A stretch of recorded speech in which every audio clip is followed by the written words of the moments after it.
सभी को आप सबका हमारे YouTube चैनल कान्हा जी की भक्ति में स्वागत है। आज मैं आपको मेघनाथ का शीश क्यों हंसने लगा उसकी कहानी पीछे की सुनाना चाहती हूँ। सुलोचना वासुकी नाग की पुत्री और रावण के पुत्र वधु थी। लक्ष्मण के साथ हुए युद्ध में मेघनाथ का वध हुआ। उसके कटे हुए शीश को भगवान राम के शिविर में लाया गया।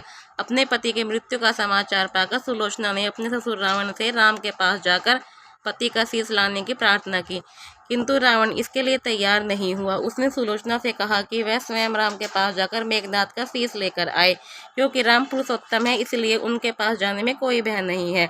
रावण के पुत्र मेघनाथ का वध करने की प्रतिज्ञा लेकर लक्ष्मण जिस समय युद्ध भूमि में जाने लगे, तब राम ने कहा, लक्ष्मण, रण में जाकर अपनी वीरता से तुम रावण के पुत्र को मेघनाथ का वध तो कर दोगे, इसमें कोई संदेह नहीं है, परंतु मेघनाथ का मस्तक भूमि पर नहीं गिरना चाहिए, क्योंकि वह एक नारी व्रत का पालक है और उसकी पत्नी पतिव्रता है। ऐसी साध्वी के पति का सिर अगर पृथ्वी पर गिरा तो हमारी सेना का सत्यानाश हो जाएगा। युद्ध में लक्ष्मण ने मेघनाथ का मस्तक उतार लिया और हनुमान उसे रघुनंदन के पास लेकर आए।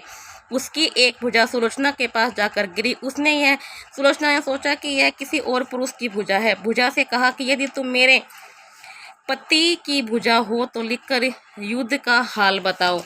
भुजा ने सारा हाल लिख दिया। उसने कहा, मेरा शीश राम के पास है। तो सुलोचना अपने पति का शीश लेने राम के शिविर में गई। राम ने कहा कि तुम पतिव्रता हो, इसलिए अपने पति का शीश ले जाओ। परंतु सुग्रीव ने कहा कि तुम्हें कैसे पता चला कि तुम्हारे पति का शीश यहाँ है? तो उसने कहा कि उनकी भुजा मेरे पास गिरी थी, उसने ही लिखकर बताया। इस पर सुग्रीव व्यंग्य करके बोले, ऐसा है? तो यह कटा सिर हंस पड़े। सुलोचना ने कहा कि यदि मेरे पतिव्रता में शक्ति है तो यह कटा सिर हंसने लगे। तो ऐसा ही हुआ, वह कटा सिर हंसने लगा। सब चकित रह गए। सुलोचना शीश लेकर चली गई और लंका में समुद्र किनारे चंदन की लकड़ी की चिता में अपने पति का शीश गोद में लेकर बैठ गई और धधकती आग में सती हो गई। ऐसी थी एक सुलोचना सती पतिव्रता की कहानी।